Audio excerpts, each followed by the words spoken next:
오늘은 이제 교육 철학이 무엇인가에 대해서 한번 이제 1시간 동안 쭉 한번 여러분들이 이야기를 할 테니까 그 철학을 이제 처음 듣는 사람도 있을 거예요.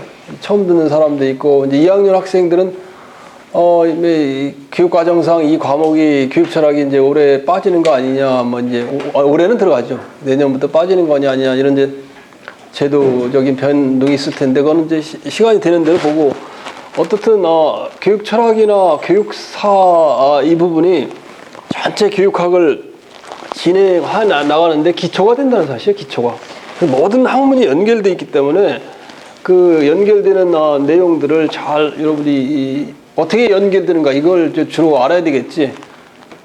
그런 걸 알면은 이제 충분히 그 내용들을 잘 이해할 수 있어요.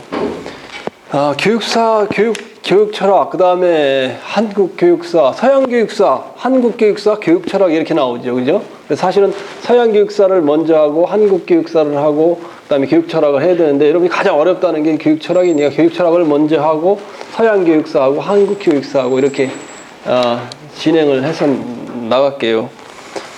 자, 내가 이제 교육 철학을 보면 철학이라는 과목을 대학에서 강의를 처음 들었어요. 그런데 이제 상당히 어려웠어. 상당히 어려웠고 그 내용들을 이제 이수해 나가는데 선생님이 계속 무슨 교수님께서 뭔 얘기를 하는데 그게 무슨 말인지 따라가지 못했어. 따라가지 못하고 결국은 교육 철학을 잘 이해하지 못하고 그랬는데 그 이유는 여러분들이 지금까지 그렇게 어려운 이유는 전체 맥락이나 윤곽을 파악하지 못했기 때문이에요. 자, 우리가 보면 그 전체 윤곽에 무엇을 논의하는가. 일단은 따라가서 전체를 따라가서 무엇을 시작하고 무엇을 논의하고 무엇을 해야 될 것인가 이렇게 이제 그런 논의를 알아야 되는데 그에 대해 전혀 몰랐기 때문에 그래요. 그래서 이제 우리 교육 철학의 큰 흐름을 보면은 주로 이제 교육 철학이 무엇이냐 이런 철학에 대한 논의가 왜 철학이 무엇이냐 철학에 대한 논의를 왜 해야 되느냐 또 그 다음에 철학에 대한 그동안의 전통적인 그 맥락에서 어떤 게 논의되었느냐 또 이제 지금 우리가 시험에 이제 자주 나오는 진보주의냐 항전주의냐 본질주의냐 재건주의냐 실존주의냐 분석적 교육철학이냐 비판이론이냐 포스트 모더니즘이냐 아니면 자유교육이냐 신자유교육이냐 홀리스틱 교육이냐 이렇게 다 나왔는데 우리가 신자유교육에 대해서 자유교육에 대해서 한번 시험에 나왔었죠. 근데 자유교육에 대한 시험이 나왔으면 자유교육에 대한 부분이 눈을 갖고 이제 전체 교육사 교육 철학을 생각하면 그리스 로마 시대의 교육에서 자유인문 교양이 나오고 그 다음에 인문주의에서 나오고 신인문주의에서 나오고 그 다음에 분석 철학에서 다시 아레스피터스가 자유교육이라는 건 얘기를 했는데 시험이 끝나고 재작년이죠. 시험이 끝나고 사람들이 뭐냐면 그게 도대체 어디 있는 거냐 그 맥락이 어디 있는 거냐 이런 질문을 해. 참 올해 또 경험주의 중심 교육과정 시험이 났잖아요. 작년에 경험 중심 교육과정 시험이 났는데 서양 교육사의 존귀 여기 이게 이런데 충분히 쓰고 날 수 있는데 그거 어떤 생각을 잘 못했다 이런 사람도 있었고 그래서 EPR을 중심으로 전에는 기초이론만 간략하게 넘어갔는데 그러다 보니까 이 K독수가 한 4회독 한 사람들은 와서 이제 정리하는 단계에서 이것이 무슨 말인가 금방금방 캐치를 해 나가는데 아직은 여러분 1, 2회독 아직 안 한 사람 시작한 단계에서 그렇게 얘기하면 이게 무슨 말인지 잘 뜬구름 잡는 이야기라 좀 자세히 좀 해 나갈 것 같고 그 다음에 하여튼 시간이 되는 대로 가능한 여러분이 이해 위주로 가능하게 이제 자세히 해줘 나갈 테니까 그러면 진도는 약간 좀 늦어질 수가 있어요. 그렇다면 여름 강좌라도 더 하도록 그렇게 할 테니까 여러분들이 한번 잘 보세요. 자, 교육 철학. 교육 철학이라는 어원적인 개념은 나오듯이 필로소피죠. 필로소피. 이거에 대해서 모르는 사람은 없어요. 필로소피. 모르는 사람도 있다. 참, 처음 들으니까. PHI. 필로소피. 소피아가 뭐라 그랬어요? 소피아라는 이름이 많잖아요. 외국 사람 이름이. 소피아가 뭐예요?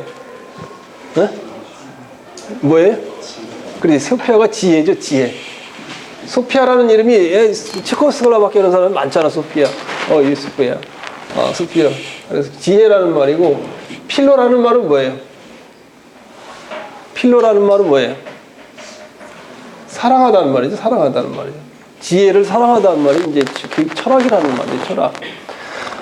따라서 이런 관점에서 본다면 우리가 접근하는 것이 주로 이제 지혜가 뭔가, 뭐가 지혜냐?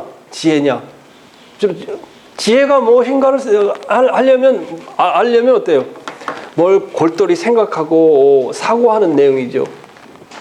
지혜라는 부분이고, 이거는 뭔가 연구하고 사색하고, 특히 교육 철학에서 다루는 영역의 가장 핵심적인 거는 왜 교육을 받아야 되느냐? 왜 교육을 받아야 되느냐? 교육의 목적이 뭐냐?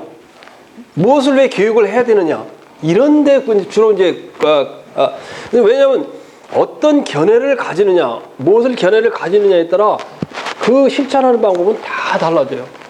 다 달라져요. 우리가 그래서 이제 그런 차원에서 이제 우리가 이제 그 필로소피라는 개념인데, 지혜라는 거는 좀 사색하고 연구하고 이런 측면이 있고, 필로라는 건 사랑한다는 거기 때문에 실천적인 학문으로서의 그 철학의 개념이에요. 그 부분을 이야기하려고 하는 것이 이제 첫 번째 이야기지. 그래서 철학하는 사람들은 삶을 상식 그대로 받아들이지 않고 그것을 깊이 파헤쳐서 오류를 제거하고 참된 무엇인가를 발견하려고 한다. 그 의미가 이게 철학이란 말이야. 근데 교육 철학은 과연 교육이 무엇인가, 왜 교육을 이렇게 받아야 하는가, 이 교육이 잘못된 것인가 아니면 잘된 것인가, 이런 걸 판단할 수 있는 증거를 제시할 수 있는 것이 교육 철학의 가장 큰 의미예요. 따라서 철학자는 영혼의 문제에 관해서 책상 앞에 사유를 통해 골똘히 생각한다. 논리적 절차와 추론 논증을 통해 어떤 깨달음을 얻는다. 이런 이제 기초적인 이해죠. 어원적으로 교육 철학, 에듀케이셔널 필로소피는 지혜를 사랑하는 건데, 여기에 지혜라는 것은 뭔가 이 세상이 올바른지 아닌지, 참인지 아닌지, 이 교육이 제대로 된 것인지, 이런 걸 생각하는 사고의 관념이 있고, 사랑이라는 것은 실천의 관념이 있다. 그럼 그걸 어떻게 실천할 것인가? 이 교육에 대한 문제가 현재 잘못되어 있다면 그걸 어떻게 실천할 것인가? 그 방법은 무엇인가? 이런 걸 갖다 생각하는 것이 필로소피의 어원적인 개념이란 말이에요. 어원. 말의 뜻에 그런 게 있다는 거예요. 그 다음에 이제 전체적으로 보면 이제 교육 철학의 연구 영역, 이제 철학의 연구 영역이 이제 세 가지로 나눠져요. 그러니까 내가 대학에서 철학 개론을 들었는데, 철학 개론을 할 때 선생님이 하는 말씀이 이것에 대해서 이야기하고 있었던 거야. 그런데 그것을 밑도 끝도 없이 갑작스레 이런 책상을 분해하면 뭐가 나오나요? 이게 계속 분해하면 뭐가 나요? 존재한다는 건 뭐나요? 이런 얘기를 하는데, 그거에 대한 전혀 어떤 큰 백그라운드나 아니면 전체 윤곽을 밝히지 않았기 때문에 그래요. 그래서 철학의 연구 영역은 세 가지로 나누는데, 하나는 온톨로지라는 것은 존재론이야. 존재론. 그 다음에 하나는 뭐예요? 에피스테몰로지, 인식론이죠. 에피스테몰로지. 그 다음 하나는 뭐냐면 뭐예요? 엑시올로지. 이게 뭔 말이냐? 교육 철학에서 지혜가 무엇인가?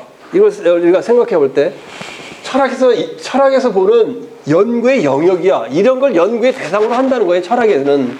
그런데 이 온톨로지라는 건 존재론이에요, 존재에 대한 것이고, 에피스테몰로지는 인식론 부분이야. 이것은 가치론에 대한 부분이라고. 이게 철학의 큰 흐름의 연구 영역에 하나 속해 있다는 사실이에요. 그래서 존재론이라는 건 뭐냐? 존재론이라는 것은, 글쎄, 이 세상에 우리가 존재해. 그게 철학의 영역이야. 근데 우리가 존재한다는 게, 이것이 존재한다는 실체가 무엇인지 이것을 생각해 보는 것이 존재론이에요. 한마디로 말하면 지금 우리가 존재하고 있어. 존재하는 것이 육체적으로 존재하는 것이지 아니면 영적으로 존재하는 것인지, 굉장히 큰 문제죠. 그죠? 가장 큰 문제죠. 큰 문제 아니에요? 아니에요. 우리가 죽으면 어디로 가요? 죽으면 뭐 죄가 남죠. 이제 해서 화장을 하면 죄가 남잖아요.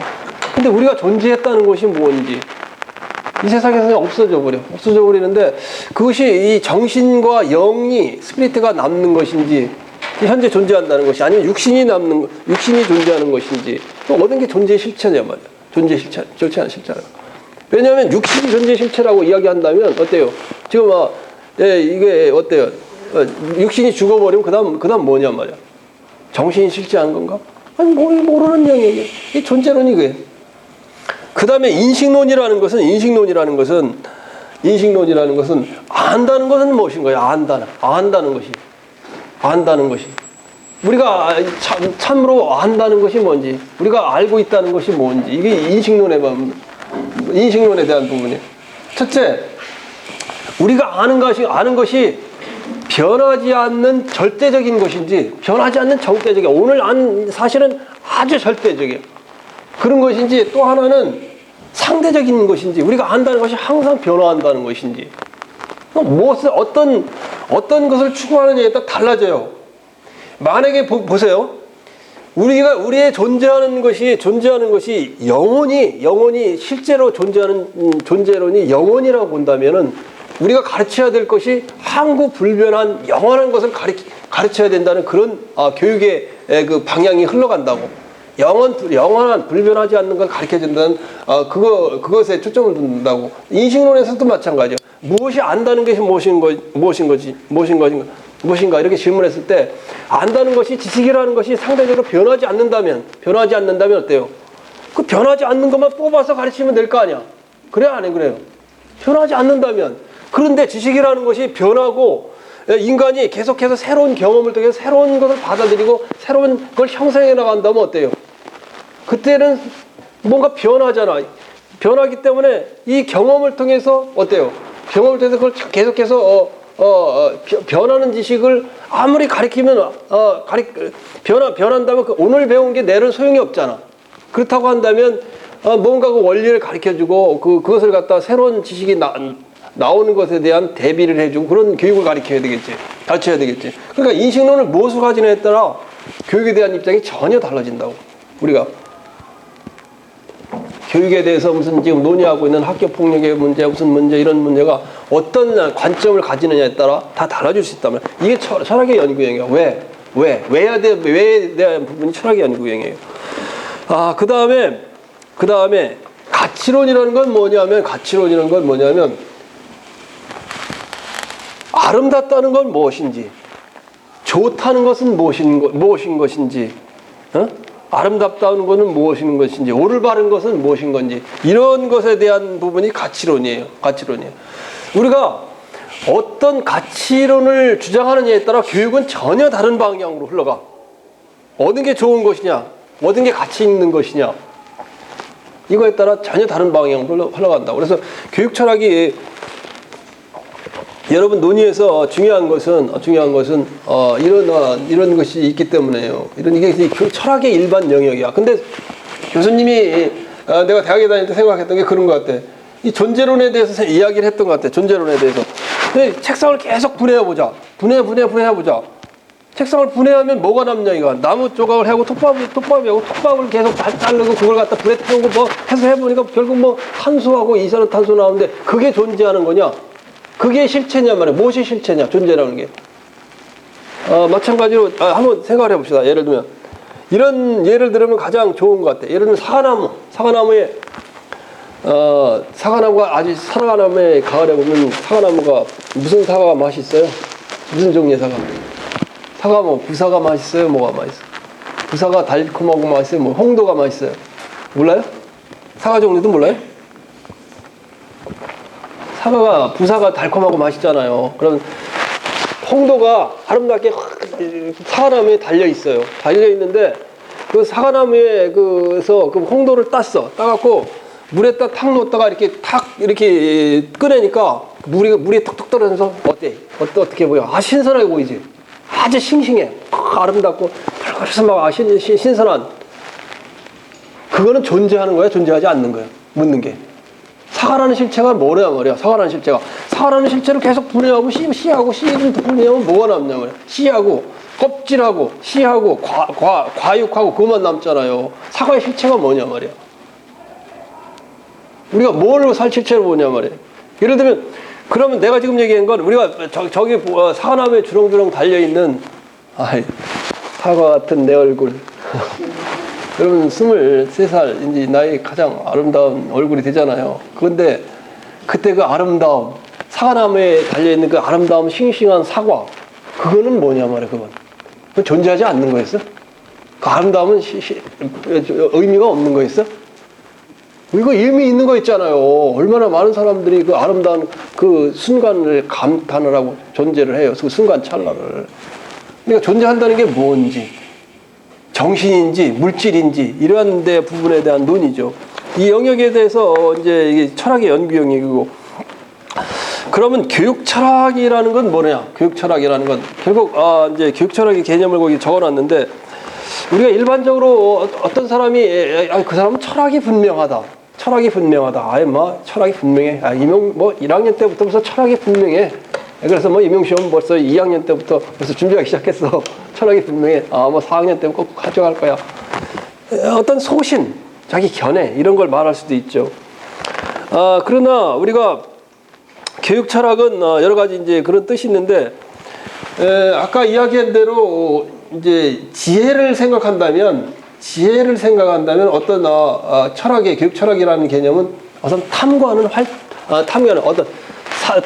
활동, 사색하는 과정 이런 데 대한 개념을 중점적으로 두고 있고 필로, 사랑에 대한 부분을 우리가 강조한다면 어떻게 하면 그 연구에서 골똘히 생각해서 진리를 발견하는 걸 갖다 어떻게 실천하느냐, 실천하는 부분에 중점을 둔 개념으로 우리가 이제 좀 이해를 할 수가 있어요. 그래서 교육 철학이라는 것은 전반적으로 교육에 대한 어떤 관념, 생각들 그런 것이다. 그러나 그것은 실천적인 학문일 수도 있고 사색을 해서 새로운 것을 발견해내는 사변을 통해 새로운 가치 기준을 발견해내고는 영역일 수 있다. 이런 거죠.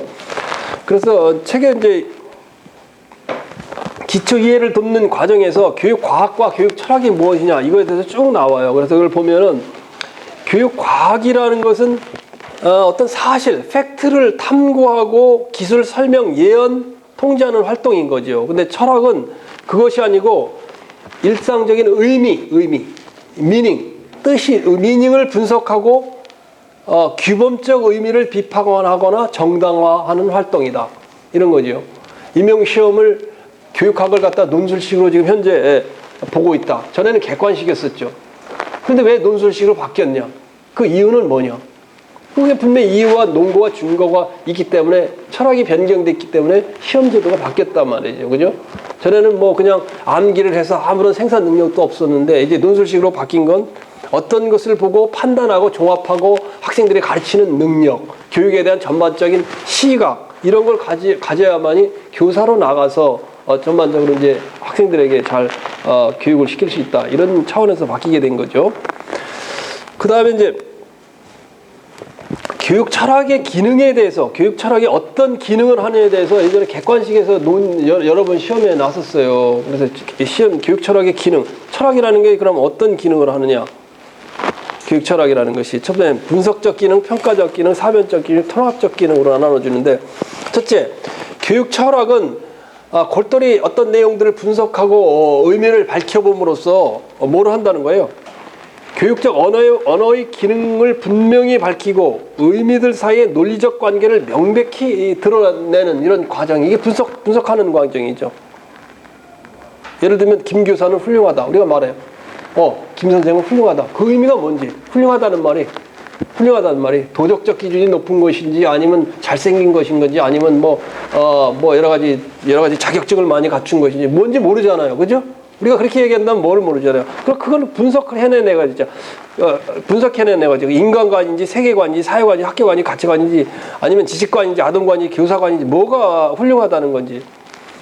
그 다음에 교육 철학의 기능은 평가적 기능을 하고 있죠. 그래서 현재 평가적 기능은 어떤 기준 또 준거에 의하여 교육적 의미 체계, 그 다음에 교육 현실을 평가하는 활동을 말하죠.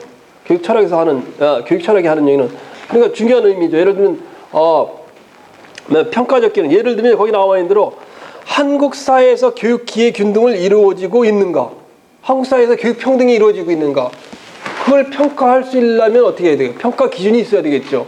평가 기준이 지금 말한 대로 어떤 가치 기준을 가지느냐에 따라 달라질 수가 있어요. 예를 들면 성적을 잘 성취시키는 것이 좋은 기회균등이다. 그게 좋은 교육이다.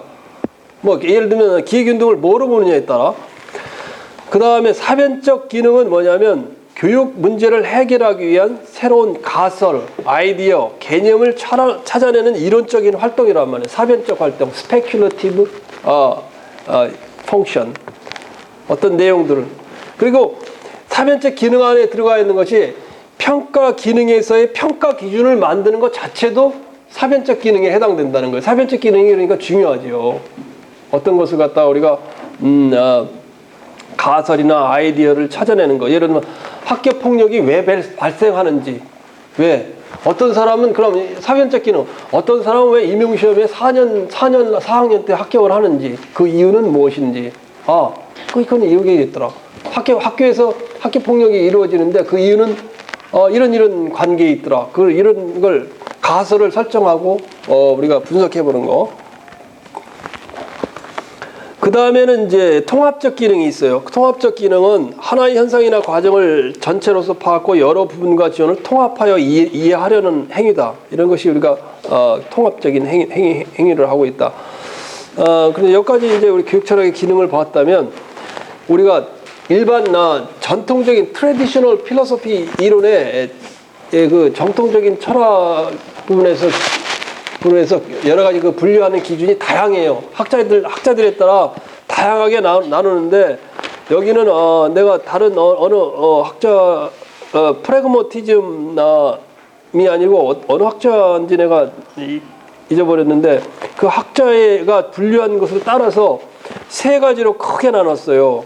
그러니까 전통적 철학에서 교육을 어떻게 다루느냐에 대해서 세 가지인데 하나는 이제 철학 부분에서 교육을 다루는 문제가 하나는 관념론이 있고 하나는 실제론이 있고 하나는 프래그머티즘이 있어요. 이것도 이제 기초적으로 알아둘 필요가 있는데 관념론은 플라톤의 이야기고 실제론은 아리스토텔레스 이야기고 프래그머티즘은 존 듀이의 이야기예요. 그래서 이걸 보는 관점이 약간 이제 차이가 나죠. 그래서 관념론, 전통적 철학에서 보는 관념론 차원에서 교육을 보는 입장에서 보면 아이디얼리즘은 플라톤에 대해서 이제 서양 교육사에서 하겠는데 플라톤은 영원 불변하고 완전한 이데아의 세계를 갖다가 본질이라고 보고 있죠. 그렇게 본질로 보고 그래서 현재 존재하는 이 세계는 가상의 세계에 불과하다.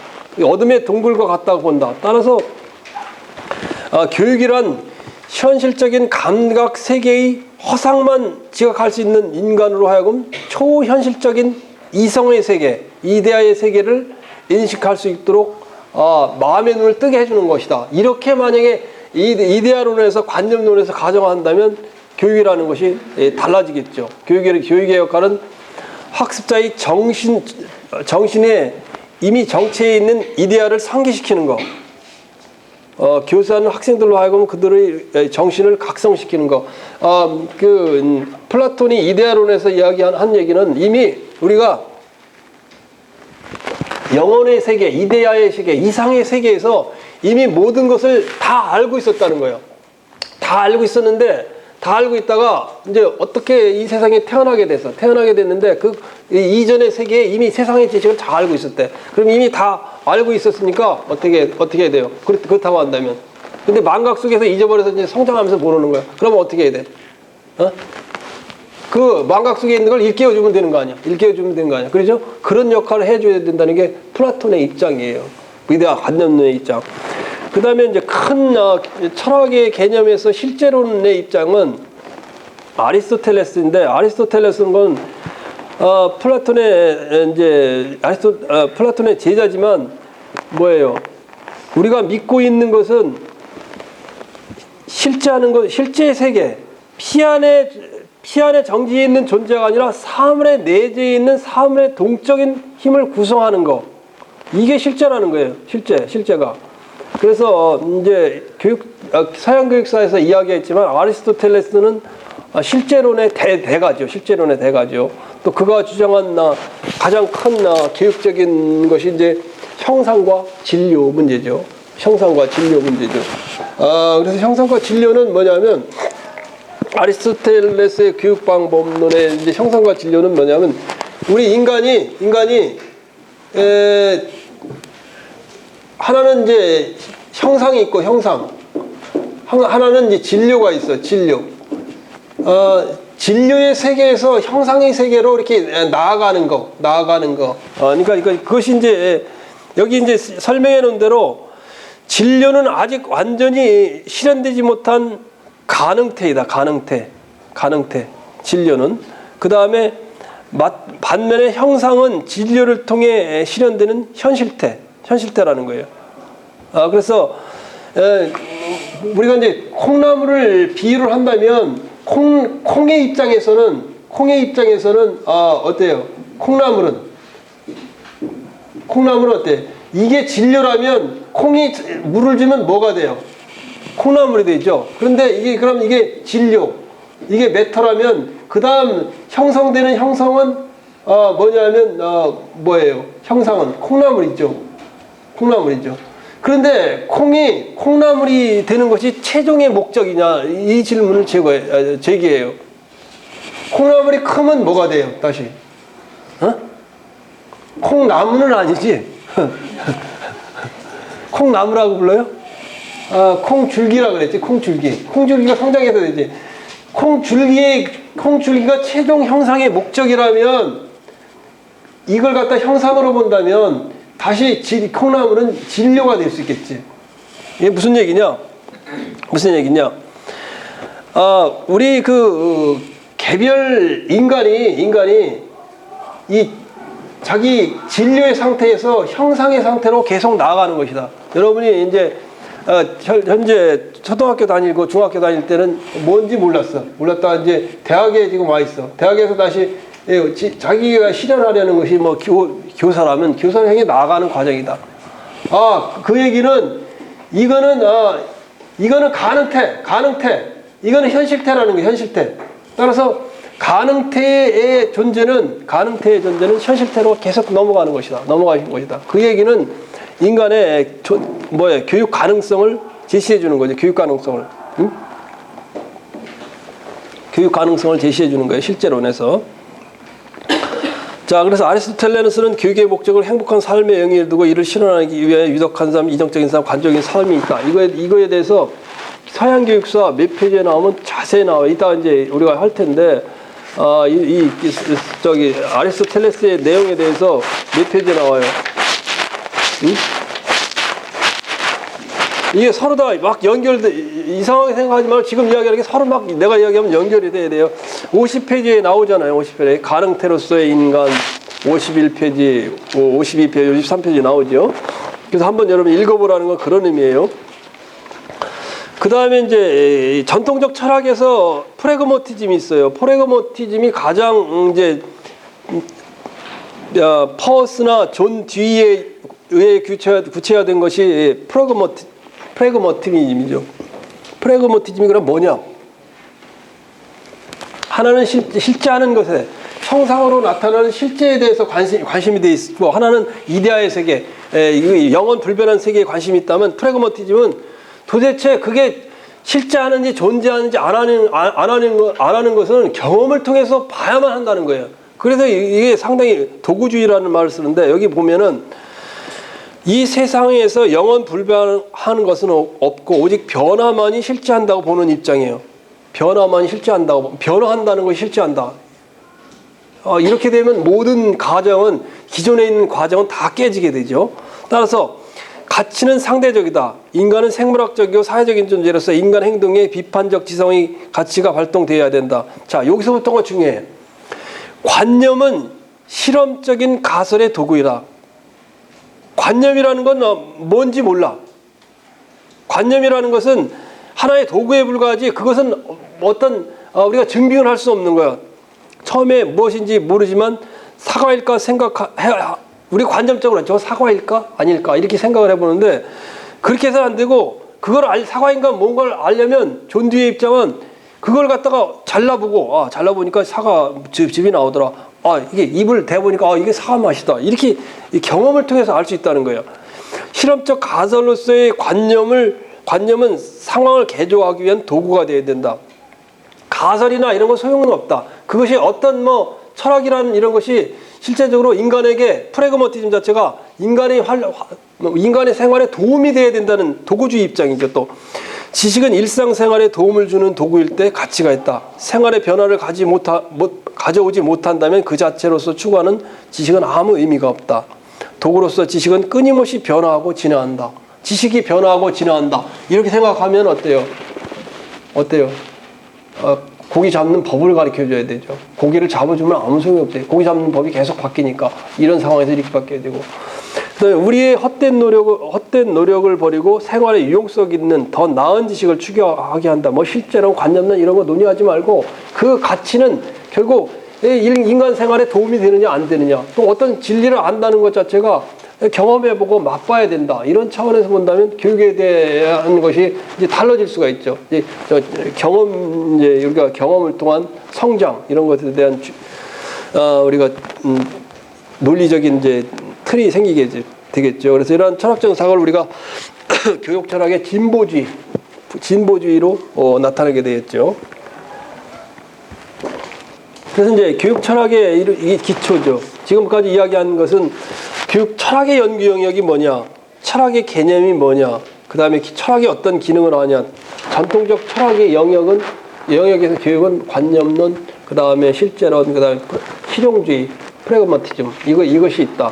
자, 이제 이거 다음에 이것도 기초야. 이건 기초야. 이제 지금부터 이야기하는 것이 교육 철학의 이제 큰 흐름이고 주의예요. 이즘, ISM이라는 건 이즘이라는 것은 그렇게 주장한다는 거야. 그렇게 본다는 거야. 이데올로기라는 자체가 그런 사고와 그런 세계관을 가졌기 때문에 그거에 맞춘다는 거예요. 이즘. 예를 들면 김일성 주체 사상, 주체주의. 그 다음에 무슨 사상, 무슨 주의. 그런 게 다 이즘이죠. 김일성 주체 사상의 핵심 사항은 뭐예요? 스스로 자주독립, 예세의 침입을 받지 않고 자주독립을 해야 된다. 스스로의 자기결정권과 자기 주장을 가져야 된다. 그런 주장을 한다면 예세에 의해서 지배받지 않기 위해서는 가장 힘 있는 게 뭐예요? 우리가 자체적인 힘을 갖춰야 된다. 그럼 핵이 있어야 된다. 누구든지 우리를 침범하면 어때? 공격을 해서 무섭습니다. 이런 이제 논리적인 틀을 만들듯이 마찬가지로 아이디올로지 이런 측의 이제 무엇인가 이런 기준을 선택하는 것이 교육 철학이다. 자, 그래서 진보주의 교육 철학을 보면 이제 이거 뒤에서 좀 해나갈 텐데 진보주의 교육 철학이 예를 들면 그걸 요 앞쪽에를 한번 봅시다. 진보주의 교육 철학을 여기서 해나가자고. 진보주의가 여러 번 나오는데 145페이지하고 146페이지, 147페이지 이게 이제 진보주의 교육 철학의 경험 중심 교육 사상의 핵심적인 원리죠. 그러니까 작년에 경험주의 교육 과정에 대해서 생각이 안 났다. 결국 이 내용을 다 해서 쓰면 되는 거예요. 그래서 우선 이제 존 듀이가 가정한 프래그마티즘의 입장에서 본다면 인간의 삶이라는 것은 인간 삶 자체가 계속해서 아까 이게 프래그마티즘에서는 뭐라 그랬어요? 경험을 통해서 뭘 사실을 안다는 거 아니에요? 그 자체가 존 듀이의 입장에서 본다면 삶이라는 것은 경험의 갱신에 의해서 자기가 성장해가는 과정이다. 아주 중요한 원리예요. 중요한 원리. 그러니까 우리가 성장한다는 것 자체가 어린애가 성장하는 것 자체가 계속해서 경험을 통해서 해간다는 거예요. 그 경험을 통해서 해간다는 것인데 그것이 뭐냐면 몇 페이지에 지금 나와요. 147페이지에 보면 경험의 연속성의 원리와 경험의 이제 그 상호작용의 원리가 있어요. 그래서 우리가 인간이 생명체가 경험을 통해서 어릴 때부터 예를 들면 이게 무엇이 컵인지 모르다가 만져보고 컵이라는 이야기를 듣고 또 학교에 가서 이게 뭐다 친구와는 어떻게 해야 된다 어떻게 된다 계속해서 경험을 통해 연속적으로 성장해 간다는 거예요. 그래서 147페이지 경험의 연속성의 원리 중간 두 번째 그래프에 보면 경험은 과거의 것을 받아들이는 것이지만 그것은 단순히 과거의 반복이 아니라 과거의 경험의 어떤 점을 취하여 그것을 근간으로 후속 경험을 통해 재구성해 가는 것이다. 인간 성장 자체가 경험을 재구성해 간다는 거예요. 아주 중요한 거예요. 인간이 성장한다는 의미가 계속해서 경험해 간다는 거예요. 여기 교육학 논술을 들으러 왔는데 교육학 논술 처음엔 몰랐어. 어떻게 하는 건지 몰랐어. 교육 철학에 대해서도. 쓰는 것도 몰랐고 다반작성법도 몰랐어. 이제 내 강의를 듣고 나오면 경험에 의해서 성장을 해서 나중엔 이 교육학이 전체가 이렇구나. 쓰는 건 이렇게 써야 되는 거야. 이건 알게 되지. 성장이라는 건 그 결과가 축적되어 가는 것이다. 이 연속성의 원리가 중요하죠. 그래서 시간의 점차적 흐름에 따라 이루어지는 것이 아니라 능동적 계절을 의미한다. 따라서 경험의 연속성의 원리에 의거하면 이성숙이라는 것은 발달 능력이 발달하지 못한다는 의미가 아니라 그건 발달 능력에는 성장 가능성이지. 성장 가능성. 그리고 경험을 노출시켜주면 얼마든지 할 수 있다는 거예요. 지금 여러분이 교육학 논술에 대해서 잘 모른다는 의미는 아직 미성숙하다는 것은 발달 가능성이 있다는 거예요. 계속해서 성장 가능성이 있다는 거죠. 그것이 연속성의 원리고 이건 수직의 원리야. 수직의 원리. 그 다음에 이제 존 듀이가 말하는 진보주의에서 교육 철학에서 보면 경험을 통한 성장, 경험의 의미에 대해서 지금 이야기하는 거예요. 그 다음에 경험의 상호작용의 원리는 보면 경험이 이 시간을 통해 순차적으로 경험을 하면서 성장을 하는데 그것이 공간적으로는 다른 사람 사회의 환경과 상호작용을 하면서 경험이 확대되어 간다는 거예요. 그게 상호작용의 원리예요. 여기 보면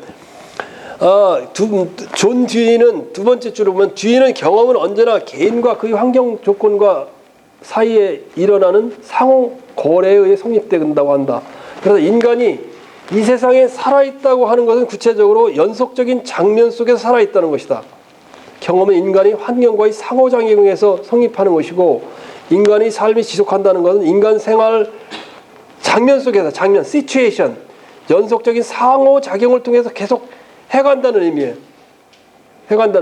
그러니까 여기에서 지금 논술을 배우러 왔는데 논술을 배우느라 온다는 것이 시간이 지남에 따라 1, 2개월, 3개월 이렇게 이제 형성해 가는 걸 성장해 가서 경험을 해보면서 계속 이런 배움을 느끼면서 해보면서 성장해 가는 것도 있지만 이제 모의고사를 보면 모의고사라는 새로운 환경에 노출돼서 써봐요. 써봄으로써 다시 공간적으로 해야 될 범위가 더 확대해 갈 수가 있단 말이에요. 이게 상호작용의 원리라는 거예요. 자, 그래서 139페이지에 이제 다시 135페이지로 다시 들어오면은 경험의 연속성의 원리와 상호작용의 원리가 이제 가장 중요한 핵심적인 키워드죠. 그래서 교육은 진보주의에서 보는 것은 진보주의, 항존주의, 본질주의, 재건주의, 실존주의, 분석적 교육 철학, 비판이론, 포스트모더니즘, 자유교육, 신자유주의, 홀리스틱 이 정도가 우리가 교육 철학에서 지금 논의하는 그 이즘, 주의예요, 주의. 예? 그러니까 이 정도는 알아야 된다 그 말이에요. 자, 그래서 이제 진보주의 보면 진보주의에 대해서 자세하게 뒤에 열어보면 엄청나게 자세하게 써왔죠. 그래서 근데 이거 요약된 걸 보면 진보주의 존 듀이가 하는 얘기를 보면 교육은 미래를 위한 준비가 아니라 현재 생활 그 자체가 된다. 현재 생활 그 자체가 된다. 따라서 존 듀이가 생각했던 것은 시카고 대학에서 그 자기 이제 실험학교를 만들면서 그런 이야기들을 해요. 학교에서 배운 지식이 사회에 나가서 아무 쓸모가 없더라. 그러면 학교에 배운 지식이 뭔가 이제 사회적인 삶과 사회와 연결돼야 된다. 그런 이제 생각을 했고, 그러기 위해서는 이제 아동이 그동안 교과 중심에서 경험 중심으로 재구성해야 된다. 그러기 위해서는 아동의 흥미와 관련돼야 된다. 이번에 흥미에 대해서 나왔죠. 교사는 아동의 흥미와 관련된 소재를 파악해야 된다. 그다음 교육 내용은 아동의 욕구를 반영하고 반영하여 선정해야 되고 교사에 일방적으로 정해져서는 안 된다. 따라서 이제 존 듀이의 이야기를 보면 내가 어디에 써놨냐면 코페르니쿠스적 전환이라는 이야기를 했어요. 어디에 써놨냐면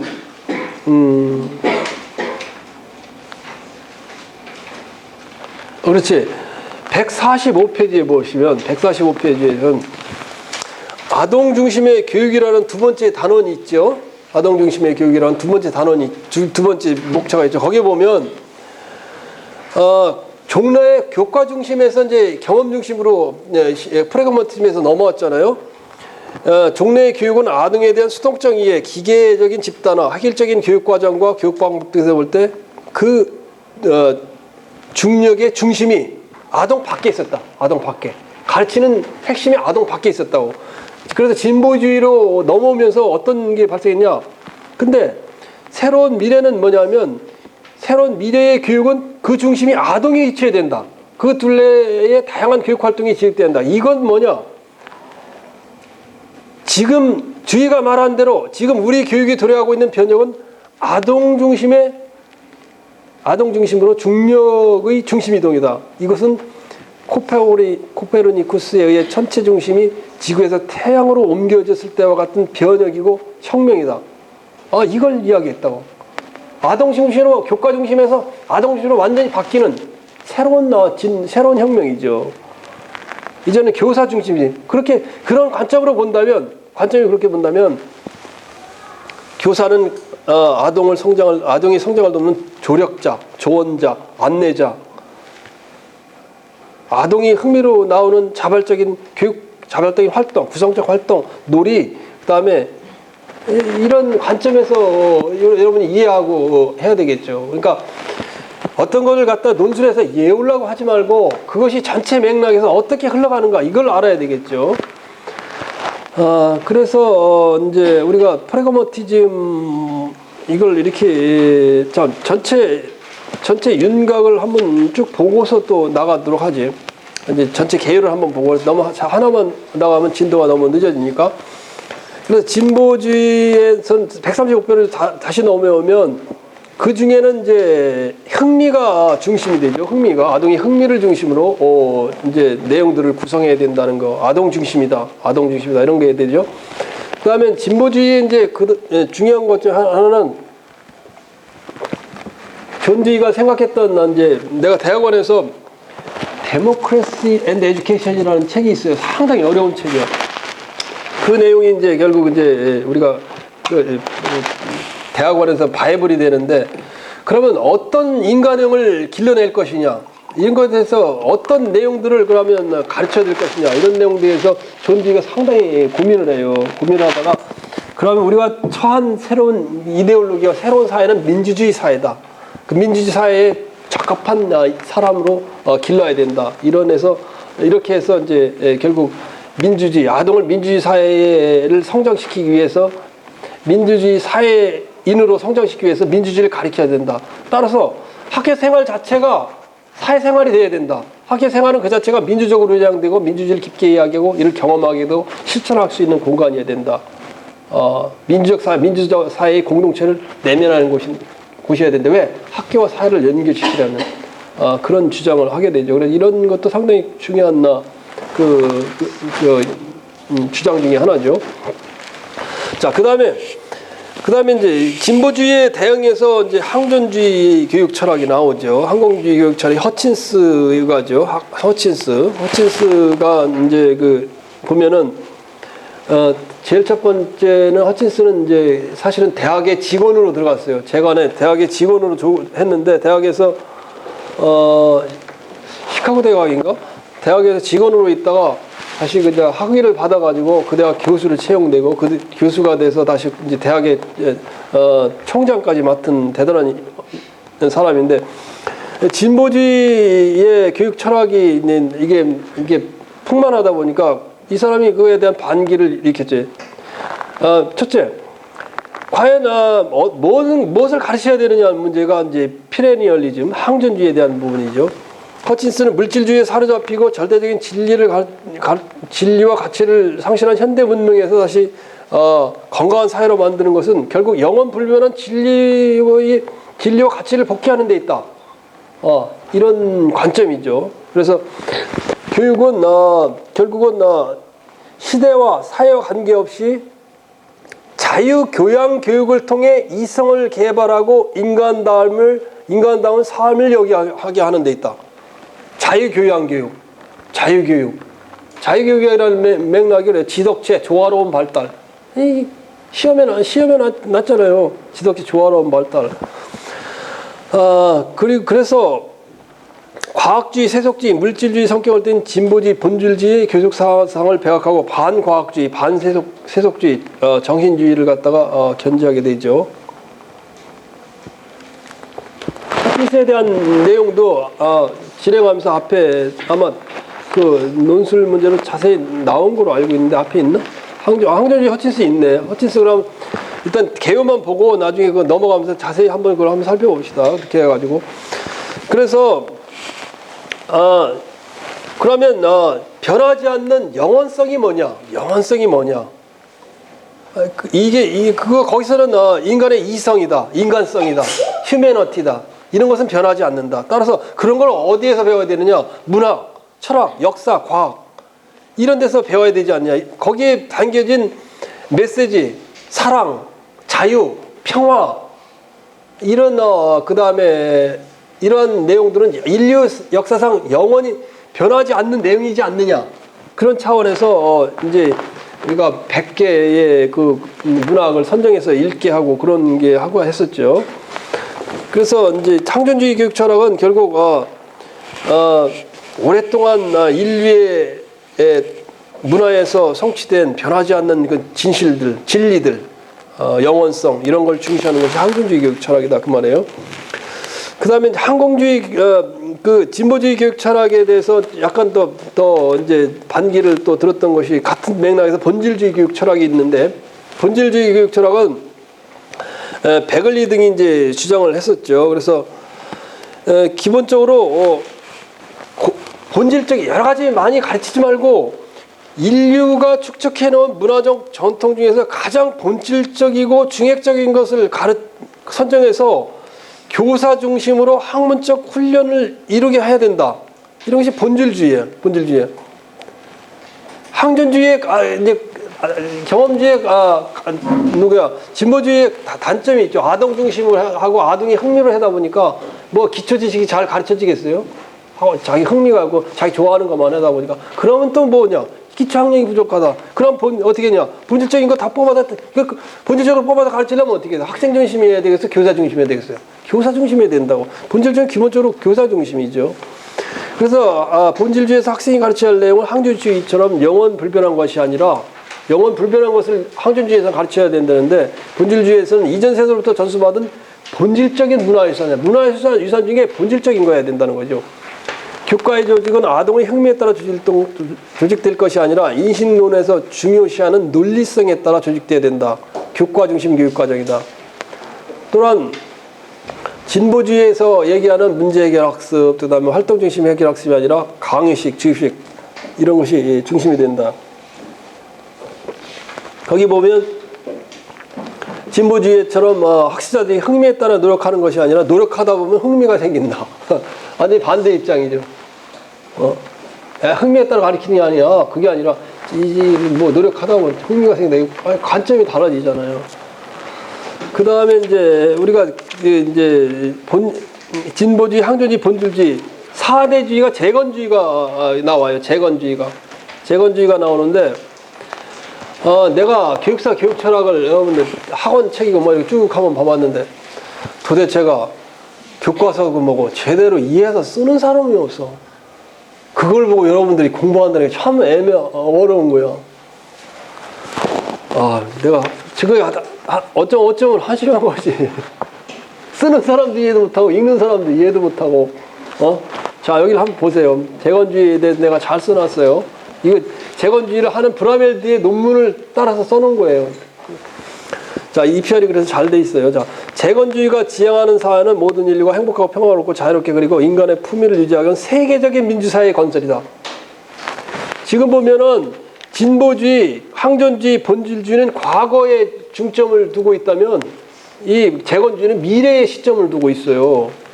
따라서 교육은 사회 개조의 선봉이 되어야 하고 개인의 풍요로움을 실현한다. 재건주의 교육의 목적은 인간이 타인들과 협력 속에서 자아의 가능성을 최대한 실현하는 사회적 자아 실현이다.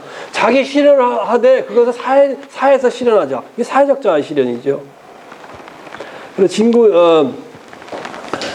보면은 여기 이 단점도 지적해놨네. 진보주의는 사고방식을 하시는데 강하지만 무엇을 향하여 사고할 것인가? 목적을 제시하는데 약하다. 본질주의는 당면한 문화적 변동기에 역동적인 문화를 수립할 수 없다.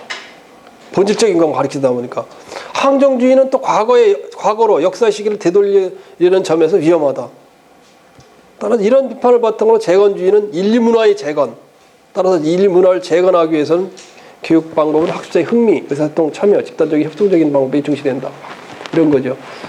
이 개요를 보고 앞에 이제 자세히 내가 한다고 그랬으니까 앞에 이제 뭐 3-3-4 이런 내용들 한번 우리가 검토해 볼 거예요. 그러니까 여러분들이 시간이 좀 걸릴지 모르겠는데, 자, 실존주의 보면 실존주의에 대해서 샤르트르나 두보의 이야기가 앞에 논술식으로 잘 나와 있죠. 그 읽은 사람들은 뭐 내가 이거 하는 얘기가 너무 잘 알고, 작년에 읽은 사람은 너무나 잘 알죠. 실존주의란 자체는 절대적인 것을 인간 자신에서 찾으려는 사상이다. 현대 과학 문명, 기술 문명 속에서 우리는 인간성을 상실한 채 해결화되어 가고 있다. 우리 스스로 나 그것의 관계에서 학교 현장 인간성을 상실하여 무의미하게 된다. 이거 나 그것의 관계 샤르트르의 이야기죠. 샤르트르인가? 나 그것은 샤르트르의 누구야? 전 두보야. 보세요. 이따 확인하겠는데. 부보의 이야기네. 164페이지 부보에 대한 이야기가 나오죠. 부보에 대한 이야기가. 실존적 만남으로서의 교육적 적용, 실존적 만남, 부보의 만남의 의미, 이렇게 이제 실존주의죠. 근데 실존주의에 대해서 책에 보면 아무리 읽어도 여러분이 기본 교육사 교육 철학을 읽어보면 무슨 말인지 아무리 해도 이해가 안 가. 뭔 말인지 그럴 때 아는 것 같으면 모르고 아는 것 같으면 뭔 말인지 몰라. 그래서 내가 여기 사르트르나 부보의 그 실존주의 내용을 넣었어. 그래서 그 내용을 읽어보면 이게 요약하는 게 무슨 말인가 이해하게끔. 그래서 중요 철학은 내가 내용을 넣어놨어요. 그래서 나 그것에 관계에서 너 나의 인격적인 만남이 되어야 된다. 실존. 인간의 실존으로 돌아오라. 실존은 그렇죠. 그래서 이런 즉 교사와 학생과의 관계는 대화를 통하여 서로 인격을 실현시켜주는 너와 나의 만남의 관계이다. 여기 지금 적어놓은 것이 이제 부보의 이야기죠. 실존주의 철학, 실존주의 그 자체, 인간 실존으로 돌아오는 거예요. 존재한다는 게 뭔지, 존재한다는 게 뭔지 이거에 대한 부분이죠. 그 다음에 이제 분석 철학은 논리적 실증주의와 분석 철학도 이제 있는데, 분석 철학은 이거는 R.S. 피터스가 한 런던 학파라고 그래. 런던에 저기 런던에 가면 런던 대학이 있는데 런던 대학에 있는 사람들이 주로 한 건데, 주로 하는 것이 실증주의와 일상 언어 학파로 나눠지는데, 논리적 실증주의는 명제가 무엇인가 논리적으로 밝히려는 것이지. 그러니까 논리적으로 항상 참인 명제, 항상 거짓 명제, 경험에 의해 검증 가능한 명제, 무의미한 명제로 배척한다. 신이 존재한다. 아닌다. 이것을 밝히는 것은 참 끝이 안 나는 문제지. 끝이 안 나는 문제 아니에요. 또 그 다음에 일상 언어학파는 우리가 사용하고 있는 언어를 그대로 관찰하고 분석함으로써 의미를 밝히며 이것을 통하여 그 언어를 사용하는 사람들의 이해가 하게 된다. 즉 이제 R.S. 피터스가 대표적인 학자죠. 이제 언어 분석 철학의 Analytical Educational Philosophy.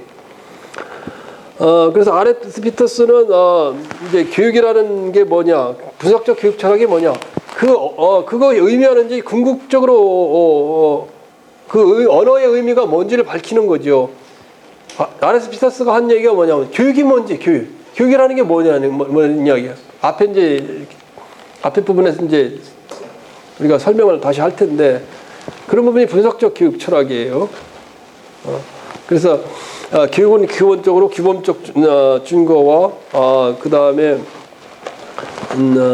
인지적 증거, 그 다음에 도덕적 증거를 갖춰야 된다. 이게 무슨 말이냐? 이따 설명할 거예요. 그래서는 교육이라는 게 뭐냐? 또 셰플러도 분석교육 철학의 입장에서 교육은 기본적으로 합리성을 촉진시키는 일이며 가르치는 일은 학생의 이성을 전제하고 그러한 존중을 하는 활동이다. 이렇게 이야기했고, 그래서 우리가 지금 교육 철학에 배우는 건 주로 이제 일상 언어학파의 관점에서 주로 이제 그 아레스 피터스나 아니면 셰플러나 이런 이야기들을 좀 이야기하고 있죠. 그 다음에 비판 이론도 상당히 중요한 관점이에요. 비판 이론도 정말 재미있어요. 특히 이제 비판 이론의 대표적인 학자가, 비판 이론이라는 것은 이제 교육사학을 이제 초학년 2학년들은 이제 아직 이제 교육사학을 안 배웠는데 갈등 이론의 관점에서 어떤 교육 문제를 바라보려는 것이 비판 이론이에요.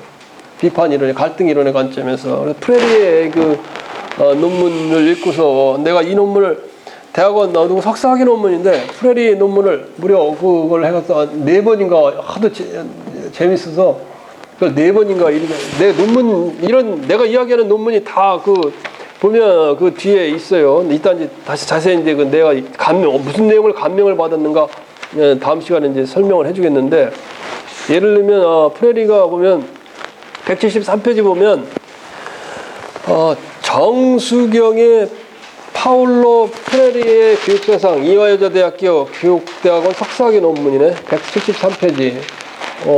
173페이지. 그분이 아주 그 내용들을 잘 정리를 했더라고. 그래서 그 내용들을 내가 그 읽으면서 너무나 감명적이었던 것 같아. 그래서 프레리를 상당히 좋아하게 됐는데, 이분이 그 유엔 대사도 근무했는데 아주 재밌었어요.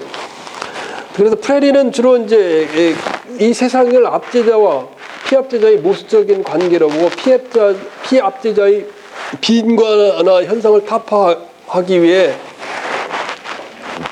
피압제자의 의식 구조를 개혁을 통해 세계의 역사를 변형시키는 문화혁명이 일어난다고 주장했다. 중요한 거죠. 이 세상에 항상 압제자가 있고 피해자가 있다는 거야. 가불관계로 형성되죠, 언제나. 그렇죠?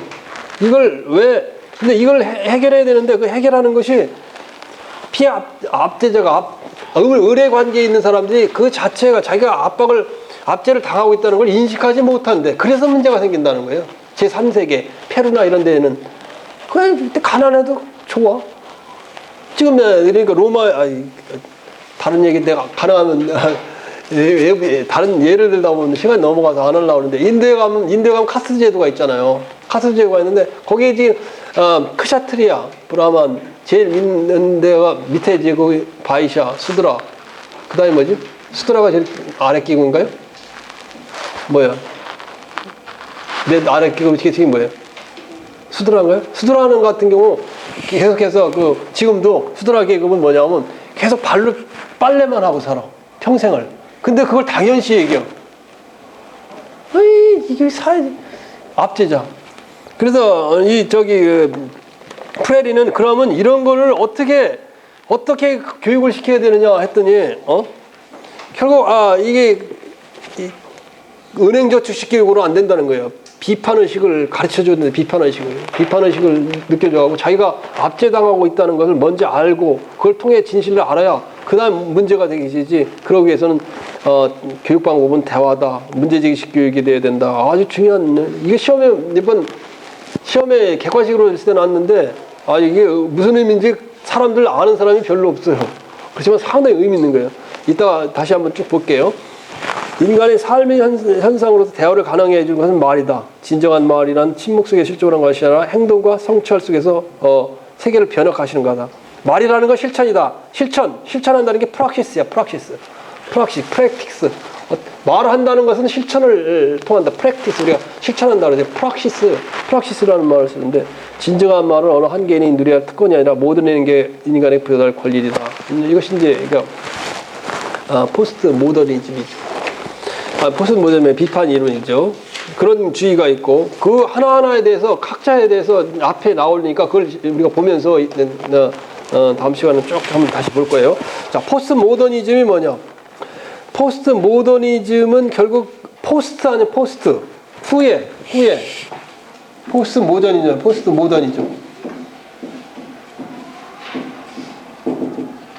포스트. 모더니즘 후에 일어난, 이즘 무슨 주의? 보는 견해. 모더니즘이 뭐냐? 기계주의, 합리주의, 객관주의, 과학주의, 이런 게 모더니즘이에요. 이성주의, 이게 모더니즘이에요. 근데 그걸 넘어서는 게 뭐냐? 그것을 넘어서는 것은, 어때요? 개별성에 대한 고려죠. 서사적 기능, 근대 합리성이, 합리성이 뭐냐면, 근대 합리성이 모더니즘이지. 합리성이. 그거를 넘어서는 게 뭐냐? 거대 서사. 근대 합리성을 우리가 메가 내러티브. 근대 합리성, 모더니티를 메가 내러티브라는 말을 써요. 메가 내러티브. 내러티브라는 게 말하다는 거예요.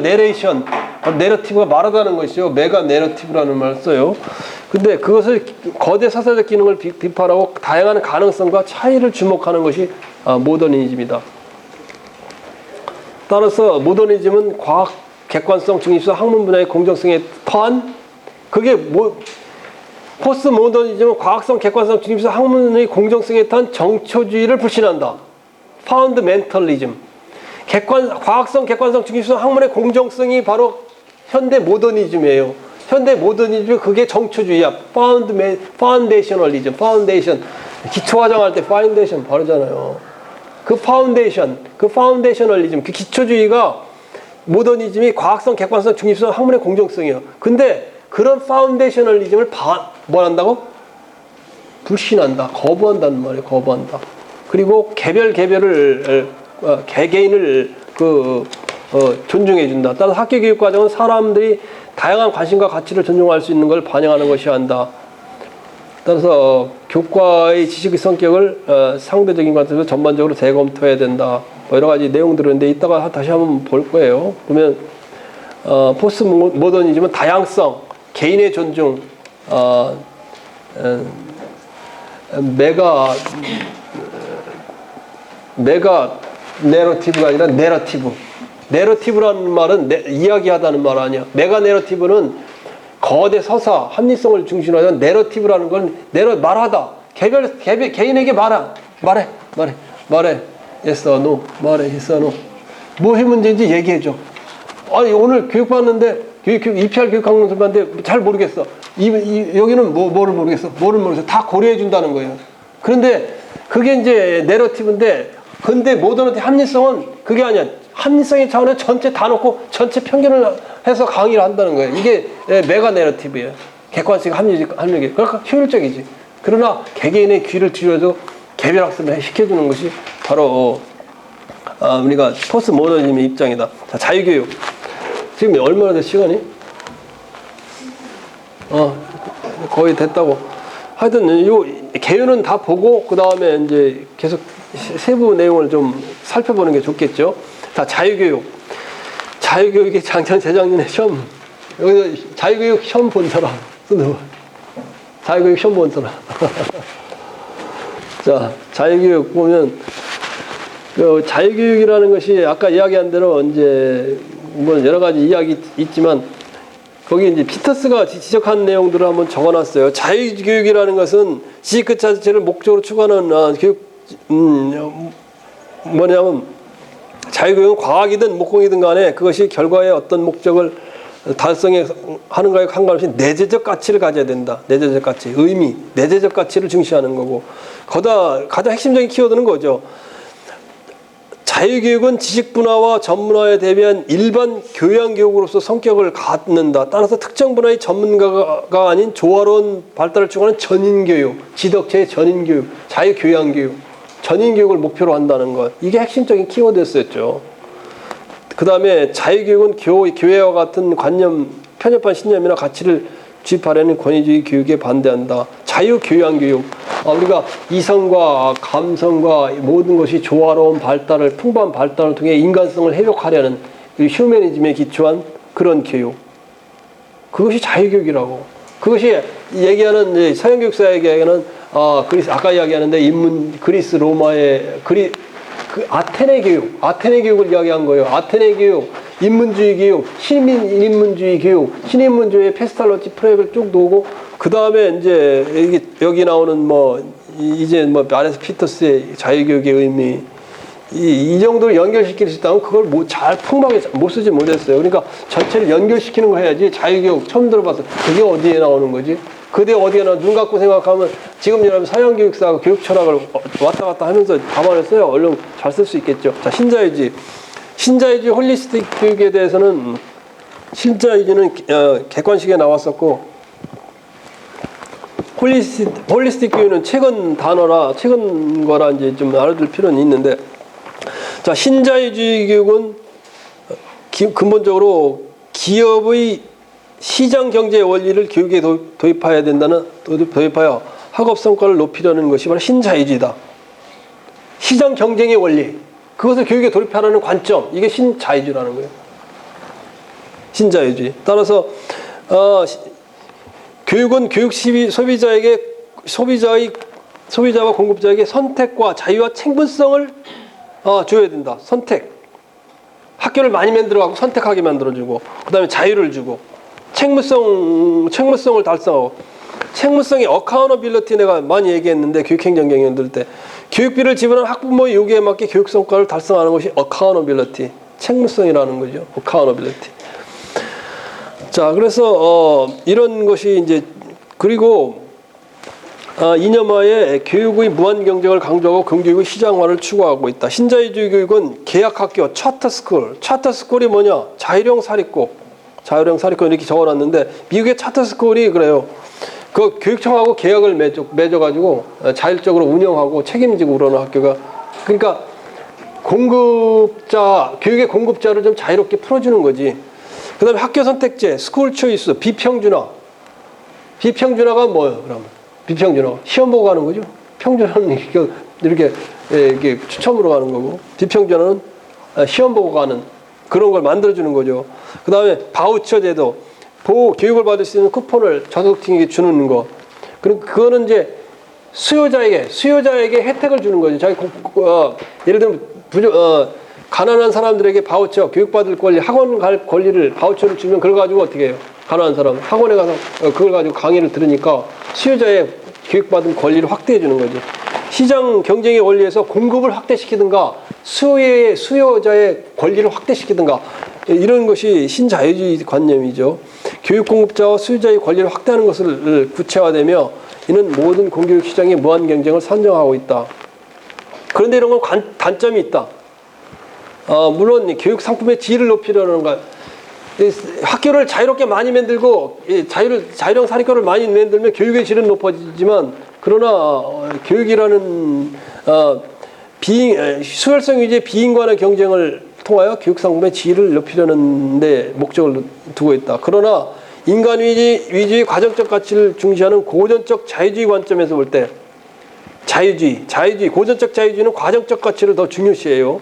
신자유주의는 과정적이 아니라 결과. 신자유주의는 경쟁 위주의 결과의 가치에 치중하죠. 따라서 교육의 주체는 교사와 학생의 존엄성과 자유를 억압하는 결과를 초래할 수 있다. 자유롭게 공부하게 하는 것이 아니라 이런 결과를 초래할 수 있다는 것이죠. 홀리스틱 교육이라는 말이 이제 최근 학회나 이런 논문에서 많이 나오는데, 이런 것이 시험에 이렇게 나올지는 모르겠어요. 그러나 이런 내용들을 언제든지 이런 논술을 쓸 때 이렇게 써먹을 수 있는 내용들이야. 그러니까 홀리스틱은 여러 사람이 이야기했는데, 밀러라는 사람이 홀리스틱의 교육 특정을 갖다 균형성, 포괄성, 관계성으로 요약하고 있어요. 그 내용들을 보면 홀리스틱 교육은 홀리스틱이라는 게 전체 아니에요? 전체라는 거죠. 전체. 홀리스틱이라는 말은 전체 아니에요. 홀리스틱 교육은 인간의 전인적인 발달을 목표로 하고 있다. 전인적인 지적인 면과 아울러 감성적, 신체적, 심리적, 정의적, 영적인 면, 스피리트, 영적인 면에 대해서 균형적인 발달을 도모하고 있다. 그 다음에 홀리스틱 교육과정 학습에 있어서 트랜스미션, 전달 위주의 교육이 아니라 인터랙션이나 트랜스포메이션, 변혁적인, 뭔가 변화, 정신적인 사고가 변화되는데 초점을 맞추고 있다. 변혁학습, 변형학습에서는 학생들이 모든 단계에 능동적으로 참여하게 되고 창의적인 문제 해결과 그 다음에 협동학습을 통한 홀 빙, 전인을 양성하는 데 목표가 되겠다. 그 다음에 홀리스틱 교육은 학습자 간의 관계성과 연계성을 강조하고 있다. 이것도 중요한 것 같아요. 밀러가 주장하는 데 보면 홀리스틱 교육에서 강조하는 것은 자신과 자아, 스스로의 관계성뿐만 아니라 자신과 타인, 또 자신과 사회, 자신과 지구, 이걸 연계시킴으로써 그곳에서 인간의 본성을 찾으려는 것을 말한다는 거예요. 홀리스틱 학회가 있어요. 새로 학회가, 교육학회 홀리스틱 학회가 형성돼 있어요. 그러나 가입은 해놨는데 아직 활동을 안 했는데 인천에 무슨 대학교 교수가 회장이더라고. 홀리스틱 교육학회가 있어요.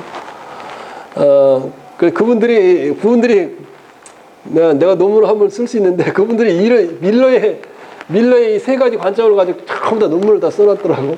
이 관점에서 이제 현재 우리나라 교육 현상을 분석해 보는 거야.